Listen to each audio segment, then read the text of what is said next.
और इस वक्त लखनऊ से एक बड़ी खबर आ रही है। सीएम आवास के आसपास सुरक्षा बढ़ाई जाएगी, सड़कों पर सुरक्षा को बढ़ाया जाएगा। बताया जा रहा है कि जो एंट्री है और एग्जिट पॉइंट है वहां पर सुरक्षा व्यवस्था बढ़ाने की तैयारी चल रही है। हाईटेक सुरक्षा व्यवस्था उपकरण लगाए जाएंगे, boom barrier, tyre killer, barrier lifter system लगाए जाएंगे। गृह विभाग ने इसके लिए बजट भी सैंक्शन कर दिया है। इन तमाम चीजों की खरीद के लिए वाराणसी, गोरखपुर और बलरामपुर के धार्मिक स्थलों और एनेक्सी भवन में 6 एक्स-रे बैगेज निरीक्षण सिस्टम भी लगाए जाएंगे।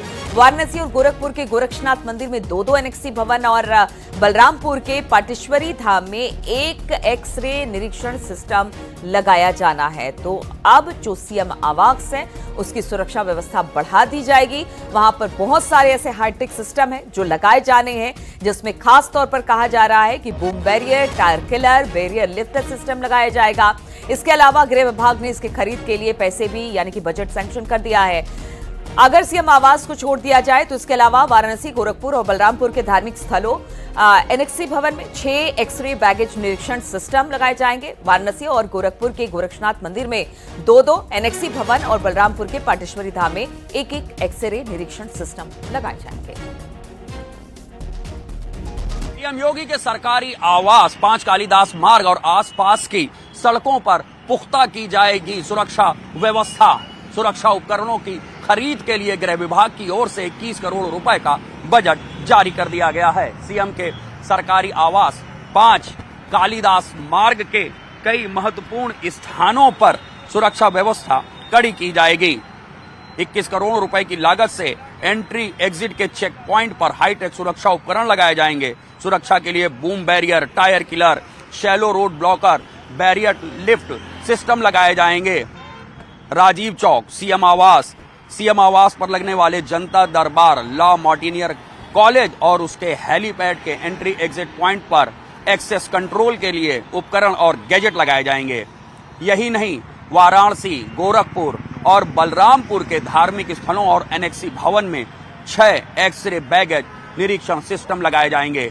वाराणसी और गोरखपुर के गोरखधाम मंदिर में 2 एक्स-रे बैगेज निरीक्षण सिस्टम लगाए जाएंगे। तो वहीं मां पाटेश्वरी धाम, बलरामपुर और एनेक्सी भवन में एक्स-रे बैगेज निरीक्षण के 1 सिस्टम लगाए जाएंगे। लखनऊ में सामूहिक हत्याकांड के शिकार मां और 4 लड़कियों को संभल में सुपुर्द खाक कर दिया गया। मां और 4 बेटियों की हत्या हुई है। भाई और पिता फरार हैं, इसलिए 5 शव संभल में महिला के मायके लेकर आए गए। संभल के सराय तरीन इलाके में महिला का मायका है। बच्चियों के मामा ने हत्या आरोपी भांजे और अपने जीजा को फांसी देने की मांग की है।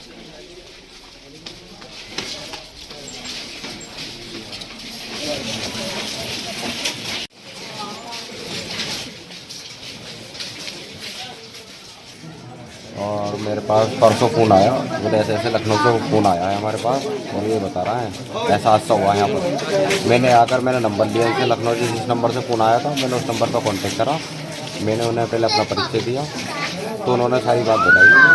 तो मैंने उन लोगों से बोला ठीक है, मैं यहाँ से इनके परिजन वालों को भेजता हूँ वहाँ पर। तो उन्होंने बोला ठीक है, भेज दीजिए। बहुत सीधी सादी बच्ची थी वो। आप इनके सबों को संभल लेकर आए हैं। इनके रिश्तेदार तो बदायूं में भी हैं और जैसे कि आगरा में बता रहा है, वहाँ लोग क्यों नहीं? वो उनकी ददियाल की तरफ से है, लड़के की जिसने मारा है ना असद में, वो उनकी ददियाल बदायूं होगी। यहाँ से तो ये शिफ्ट हो गए थे आगरा जाके, लखनऊ घूमने गए थे।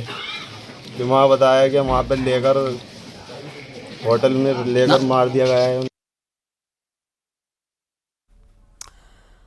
और उत्तर प्रदेश में बड़ा प्रशासनिक फेरबदल हुआ है। 46 आईएएस अधिकारियों के तबादले किए गए। कई प्रमुख सचिव के विभाग में फेरबदल हुआ है। प्रमुख सचिव सूचना के साथ ही संजय प्रसाद को फिर से गृह विभाग की जिम्मेदारी मिल गई है। संजय प्रसाद पहले भी प्रमुख सचिव गृह के पद पर तैनात थे। लोकसभा चुनाव के दौरान भारत निर्वाचन आयोग ने 6 राज्यों के प्रमुख सचिवों को बदला था। इनमें से एक उत्तर प्रदेश भी था। वैभव श्रीवास्तव को सचिव गृह बनाया गया है। अजीत कुमार सचिव कृषि विभाग की जिम्मेदारी संभालेंगे। राजेश कुमार खाद्य एवं औषधि प्रशासन मामलों का आयुक्त बनाया गया है। वहीं अखिलेश मिश्रा की बात की जाए तो अपर राज्य निर्वाचन आयुक्त की कमान वो संभालेंगे। अटल राय सचिव पंचायती राज बनाए गए हैं। नरेंद्र कुमार पांडे की सचिव ग्राम में विकास विभाग की नियुक्ति दे दी गई है। ब्रिजेश नारायण सिंह परिवहन आयुक्त उत्तर प्रदेश बना दिए गए हैं, जबकि चंद्रभूषण सिंह सचिव माध्यमिक शिक्षा का प्रभार संभालेंगे।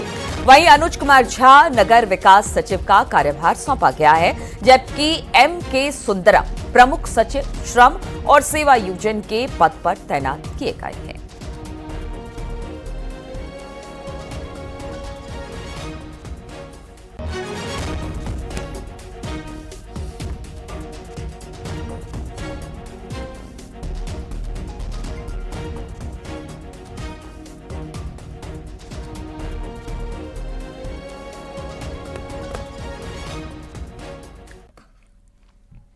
बीजेपी ने 29 राज्यों और केंद्र शासित प्रदेशों में चुनाव अधिकारियों की नियुक्ति अब कर दी है। इन राज्यों में पार्टी के प्रदेश अध्यक्षों और नेशनल काउंसिल मेंबर के चुनाव होने हैं। केंद्रीय मंत्री पीयूष गोयल को उत्तर प्रदेश की जिम्मेदारी सौंपी गई है। भूपेंद्र यादव गुजरात के लिए बीजेपी का चुनाव अधिकारी होंगे। गुजरात के लिए शिवराज सिंह चौहान कर्नाटक के चुनाव अधिकारी नियुक्त किए गए हैं, जबकि सुनील बंसल को गोवा का चुनाव अधिकारी नियुक्त किया गया है। मनोहर लाल बिहार के लिए बीजेपी के चुनाव अधिकारी होंगे। धर्मेंद्र प्रधान MP के लिए बीजेपी के चुनाव अधिकारी होंगे। संगठन चुनाव को लेकर 28 दिसंबर को दिल्ली में पार्टी की बैठक हुई थी। 15 जनवरी के आसपास बताया जा रहा है कि मध्य प्रदेश, महाराष्ट्र, उत्तर प्रदेश, गुजरात, पश्चिम बंगाल, जम्मू कश्मीर और झारखंड में प्रदेश अध्यक्ष बदले जाएंगे। इसके अलावा राज्यों में जिला अध्यक्षों का चुनाव भी किया जाएगा।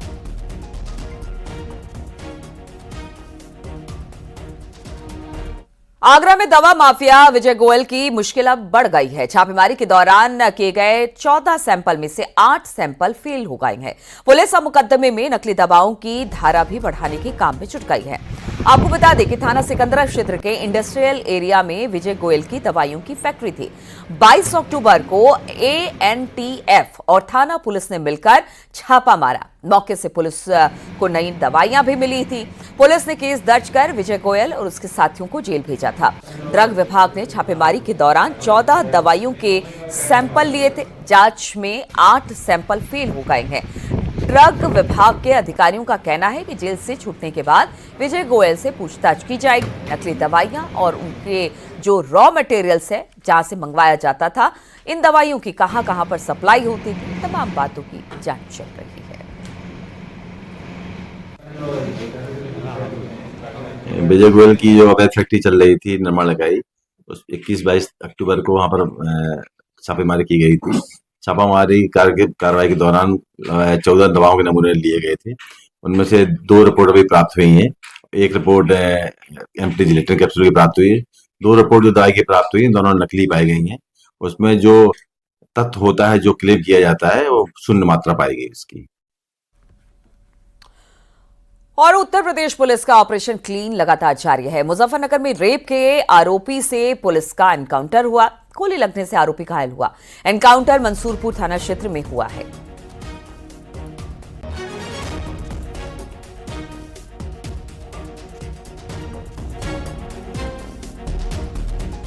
कासगंज में चंदन गुप्ता मर्डर केस में आज सजा का ऐलान हो सकता है।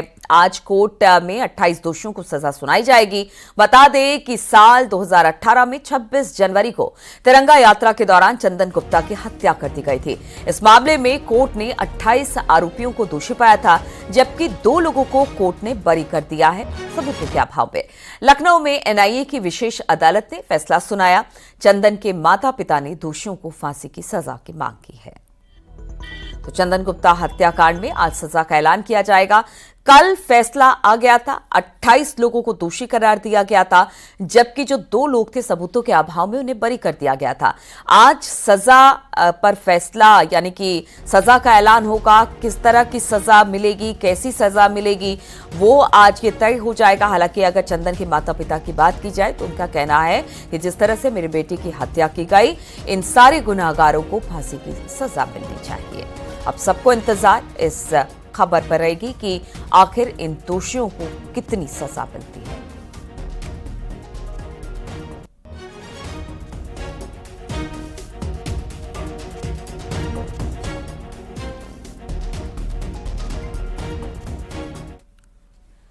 संभल जामा मस्जिद की सर्वे रिपोर्ट की चंदौसी कोर्ट में अब सौंप दी गई और ये सर्वे रिपोर्ट करीब 40-45 पन्नों की बताई जा रही है। सूत्रों के मुताबिक मस्जिद के अंदर 2 वट वृक्ष मिले हैं, मंदिर की आकृति पर प्लास्टर और पेंट मिला है, पुराने कंस्ट्रक्शन को बदलने के सबूत मिले हैं, 50 से ज्यादा फूलों के निशान मिलने का दावा है। वहीं सूत्रों के मुताबिक गुंबद के हिस्से को प्लेन किया गया है, साथ ही आधा जो कुआं है वो मस्जिद के भीतर है और आधा कुआं मस्जिद के बाहर है। आपको बता दें कि 19 और 24 नवंबर को मस्जिद का सर्वे हुआ था। अब सर्वे की रिपोर्ट सौंप दी गई है और ये बातें अब निकलकर सूत्रों के हवाले से आ रही है। सर्वे किया था। फर्स्ट सर्वे हमारा 19 नवंबर को हुआ था, सेकंड सर्वे 24 नवंबर को हुआ था। दोनों सर्वे में जो भी हमने फोटोग्राफ संकलित किए थे, जो भी फैक्ट वहाँ थे, जो भी वीडियोग्राफी थी, कंप्लीट करके हमने माननीय ट्रायल कोर्ट सिविल जज सीनियर डिवीजन संभल श्री आदित्य सिंह की कोर्ट में आज रिपोर्ट सबमिट कर दी है। रिपोर्ट जो है माननीय सुप्रीम कोर्ट के निर्देश अनुसार हमने उसे सील लिफाफे में पेश किया है। माध्यमिक शिक्षा राज्य मंत्री गुलाब देवी ने AIMIM अध्यक्ष असदुद्दीन ओवैसी पर निशाना साधा। उन्होंने कहा कि कानून से बढ़कर कोई नहीं हो सकता, अगर कोई कानून हाथ में लेगा तो उसके खिलाफ कार्रवाई की जाएगी। उन्होंने कहा कि संभल में तीर्थ पहले से ही थे, इसलिए निकल रहे हैं। अगर तीर्थ नहीं होते, नहीं निकलते, इसमें किसी जाति या धर्म विशेष के लिए नुकसान नहीं है।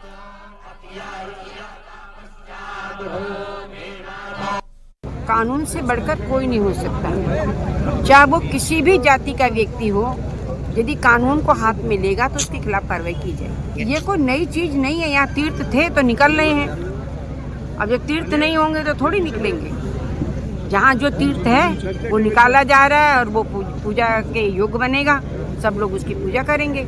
इसमें किसी जाति विशेष के लिए कोई नुकसान थोड़ी है, ना वर्ग विशेष के लिए नुकसान है। ये हमारे पुराने स्थान हैं, इनके लिए विकास किया जा रहा है।